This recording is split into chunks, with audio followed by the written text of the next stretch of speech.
அம்மா வாழ்க்கைய நினைச்சு உட்காந்துருக்கடா. கஷ்டம் தும்மனுக்கு நடுதருவில் மாட்டி முழிச்சு உட்காந்துருக்கிறேன்டா.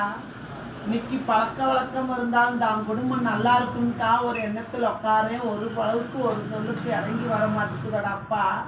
மீடேறி போலானும் பள்ளத்தில் விழுந்துட்டே மீடேறி வர முடியல. ஒத்தருவா லட்ச அதிகாரத்தை வாழ முடியல. அடிமானம் கொடுத்துருக்கு. என்ன வழி எதுன்னு கேட்க உண்டாலையா? நேர காலம் சரியில்லை. மனுஷ மக்கள் வாழக்கூடாது, பொழைக்கக்கூடாது. ஓ வீட்டுக்கு அலைக்குள்ளே குடும்பம் அந்தர செஞ்சாலும் காசு பணம் தத்தளிச்சு போகணும், முடக்கணும் திட்ட போகிறாங்க. புத்தி என்னமோ பல சிந்தனை கொடுக்குது. நேர காலம் சரியில்லாத சூழ்நிலைக்கு உருவாகுது. மனுஷ மக்கள் பார்வையும் சொல்வார் புத்தியும் இடப்பட்டுக்கிட்டு இருக்கு. 43 வாழ வச்சுத்தாரே, எதுக்கு பயப்படாத. உன் தெய்வத்தை எழுப்பி நம்ம ஆண்டவர்களை எழுப்பி முன்னேற்றம் கொடுத்து 43 வாழ வச்சு தரேன்டாப்பா. ஆசாரம்.